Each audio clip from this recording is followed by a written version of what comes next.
Hi, my name is Juan Bang, and I am from Lazy Pedals. Today, we're going to do a welcome meeting in which we'll explain everything you need to know about the tour before going out. Let's start off with the luggage tags. These are the tags that will go on your luggage. Please keep in mind that this is for internal use only.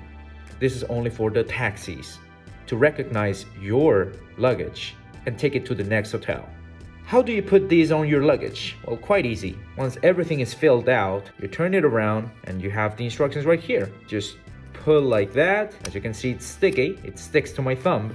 Put it through the handle of your luggage, and after that, you put it together like that. Talking about the luggage, it should be noted that we need your luggage to be ready at 9:30 every day in the reception of your hotel. That way, we can ensure that your luggage is delivered safely to the next hotel.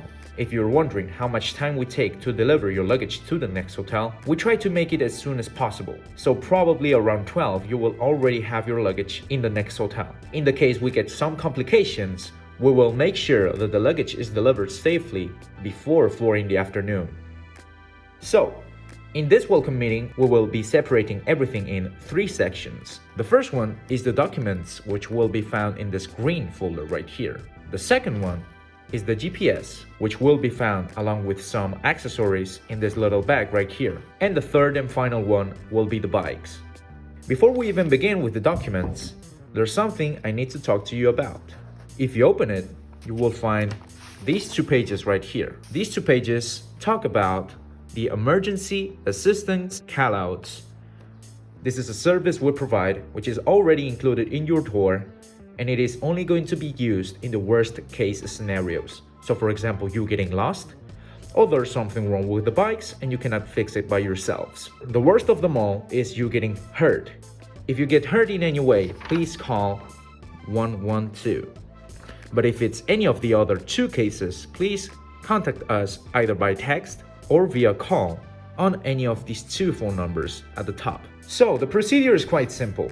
First, if anything ever gets to happen, please try to find a safe spot, big enough for the van to come through, so that way we can help you right away. Once you've found a safe spot, now you can open up WhatsApp if you have it, open our chat. Of course, you have to tell us what problem you have had with your bike or in general, and then send us your location.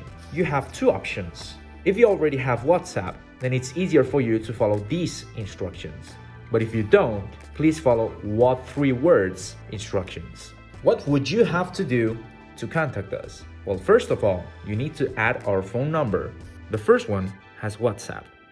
The other one just accepts instant messaging and calls. You have the instructions on the back right here where it says WhatsApp, step by step, image by image, picture by picture, on how to contact us and send us your location. However, let me explain it to you regardless with the screen of my phone. So, you would have to first add our contact. I'm pretty sure you know how to add our contact. If you don't, please go to your phone, then go to your contacts at the bottom, add a new contact, give it a name, Lazy Pedals, and give it the phone number that you will find here. I already have the contact, so I will not do it. Once you have added our contact, we can now open WhatsApp, open a new chat, search for the name of our contact, tell us what the problem is, and send us your location. Just press the plus button, and as you can see, the third option will display location. So press that and then press send my current location. We'll try to help you right away as soon as we check these messages. If you need it, please call us too. Quite simple, right? This is not a common occurrence, but I needed to explain it either way. Now we can begin with the actual documents.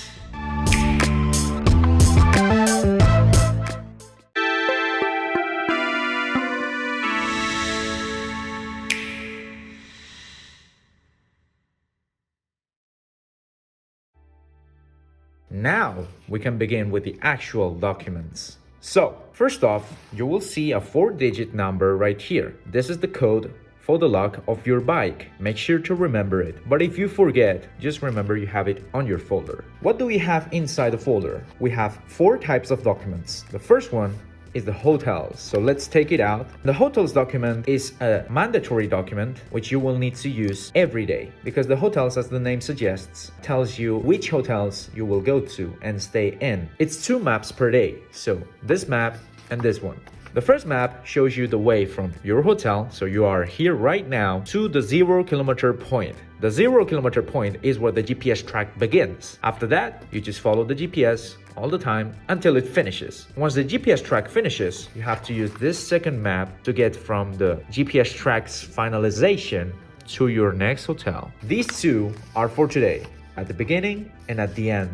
The next 2 are for day number 2, and so on. On to the second type of document, we have the route notes. It's everything that looks like this. And it is basically an instruction manual on how to move around the route. So a really detailed instruction manual. The route notes is actually optional because you have the GPS, which will take care of most of what you will find in here. However, let me explain it to you either way. This also goes day by day, day 1, day 1. Why are there 2 day 1s? Because this has 2 parts, so make sure to bring both of them. Map 1 out of 2, map 2 out of 2. So it goes day by day, but it's optional. You will have the key abbreviations of these symbols and what they mean. So TR is turn right, TL is turn left, which will be found here in orange. Now this is the table. It is quite detailed. So this table has everything you need to move around the route, but we strongly suggest to use the GPS. It will be way more comfortable. So at the utmost left, we will find the total kilometers in green. By green, we mean usually the main route. The red kilometers are usually the optional route. After that, we have the range of kilometers from one place to the next. So for example, from Playa de San Juan to Playa Can, we have 0.6 kilometers. After that, we have some icons which tell us the idea of what we will be doing. And I mean idea because at the end, we have the more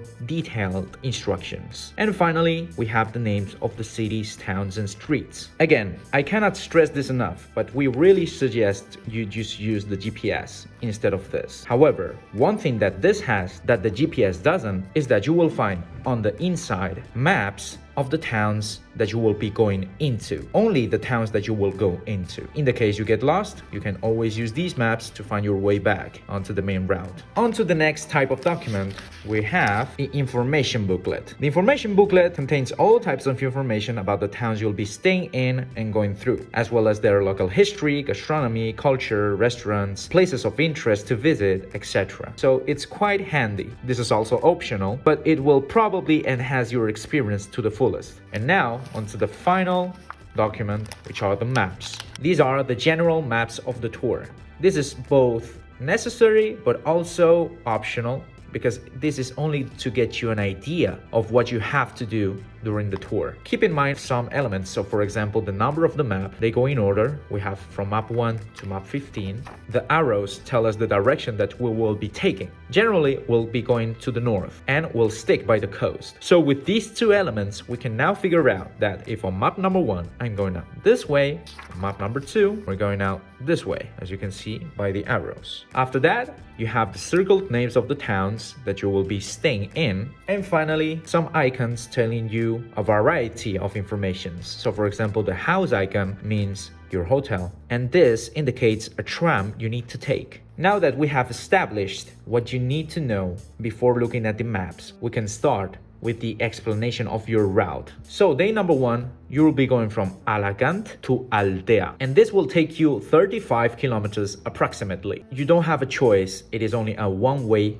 path. You'll start out here and you have to get to the beach, to the 0-kilometer point. From there, use your GPS all the time to follow the path. You will cross El Campello right here, and after that you will reach the tram station of Poble Español. Poble Español is the name of the stop. This is a tram you need to take because the path would be too rough. So you have to get on this tram in Poble Español, and then on map number 2 you would have to stop by Villa Joyosa. This is the name of the stop you need to take and continue with your route. You will cross the 2 beaches of Benidorm and Benidorm itself, and you will be riding around the Sierra Helada, which means frozen mountain. After that, you continue and you will soon arrive in Altea. So that's day number 1. On to day number 2, we will go from Altea to Chavia. And this is either going to be 20 kilometers or 35 kilometers, depending on the choice you make. So yes, on day number 2, you have a choice. From your hotel, get to the 0 kilometer point. From the 0 kilometer point,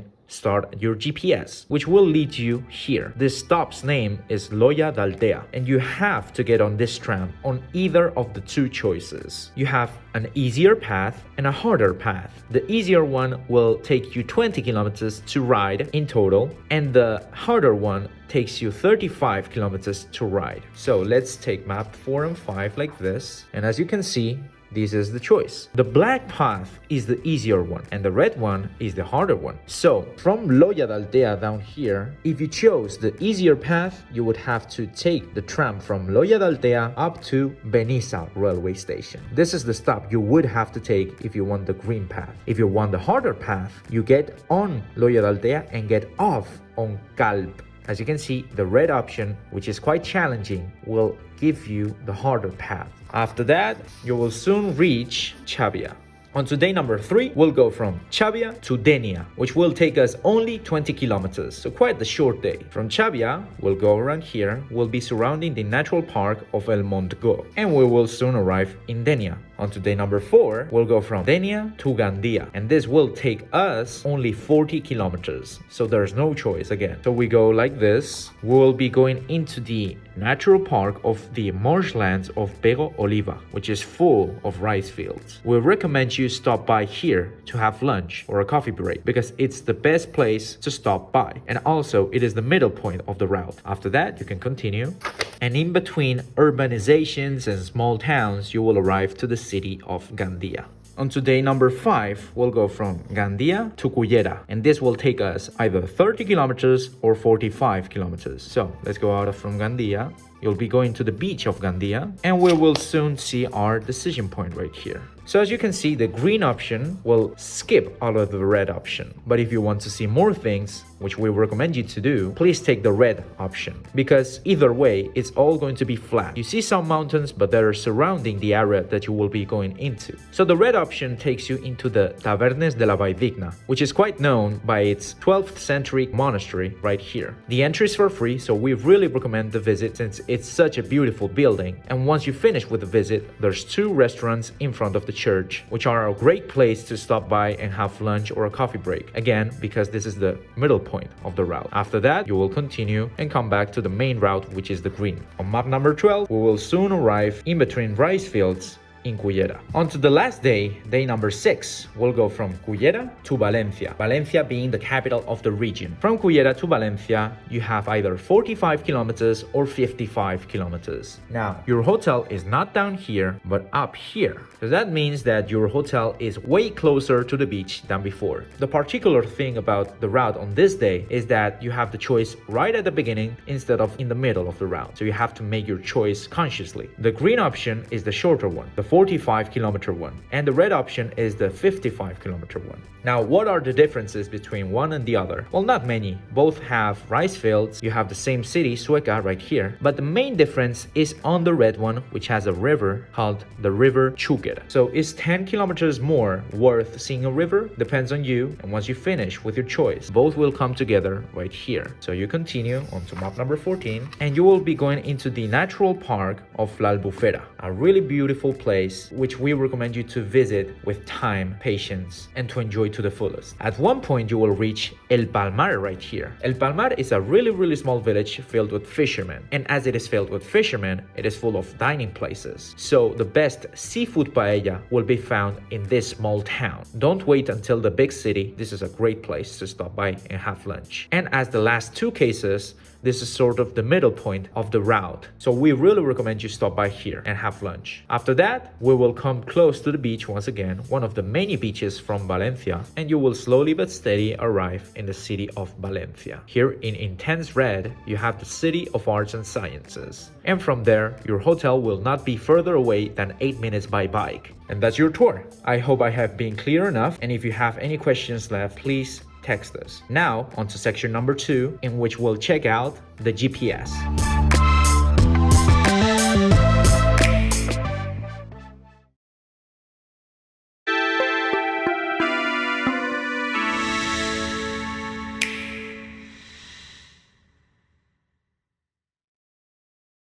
We have seen thus now the documents you need for the tour, and now we're going to move on to section number 2, which is the GPS. Behind all of the documents, you have the GPS instructions, which you can follow as you watch the video. But let me go through them with a small bag you have right here. In the bag, you will find various things such as the GPS itself, which is a Garmin, a battery charger with 2 pairs of rechargeable batteries. So this means that they're rechargeable, and we recommend you put them to charge at any time you stop to have a coffee break or have lunch, and obviously once you arrive to your room in your hotel.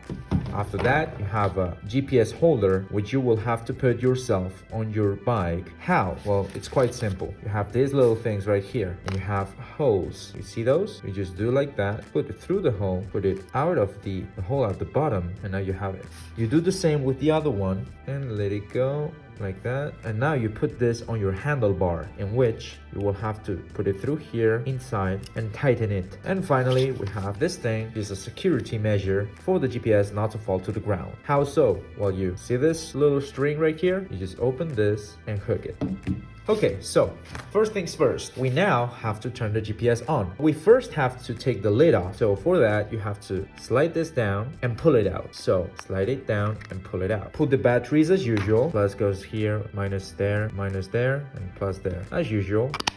Once the batteries are in place, now we can put the lid on. Put in the lower part first and then just push, and it makes a click sound. Now we have put the batteries on. So following the instructions, the power button is at the side right here. Now you cannot see it on this one. I'm using it as an example, but the button is right here, as indicated in the instructions. So this is the on and off button. Step number 1, turn the device on. Just press it once and it's turning on. While we're waiting for the GPS to turn on, let me talk to you about step number 1.5, which is to get signal. We didn't put it in the instructions because it's more or less just common sense, but signal is measured down there with the 5 black bars. As soon as you have 3 or more green bars, you're good to go. Sometimes a message like this appears. This is because we're on an inside and we don't have any good signal coming in. So if this pops up, you have to say yes. Trouble finding satellites. Continue searching. You always have to say yes, because if you say no, you will have to turn the device off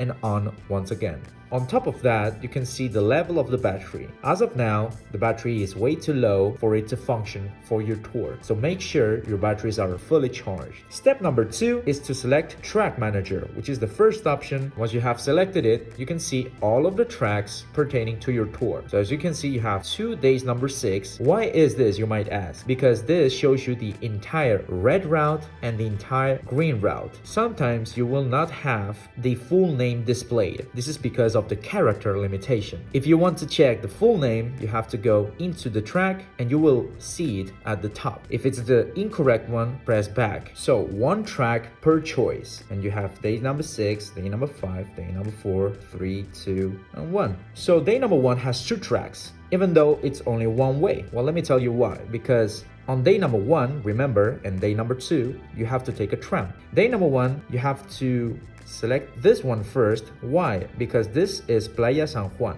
which means the starting point, the 0 kilometer point. From there, you follow the GPS until you reach to El Campello, which, if you remember correctly, is where you have to take the tram. And the second one is from Villa Joyosa, which is the name of the tram station you have to stop at, to Altea, which is your destination for day number 1. Same thing happens on these 3 tracks for day number 2. Now you have 3 because first one is from Altea Tosal to Altea Railway.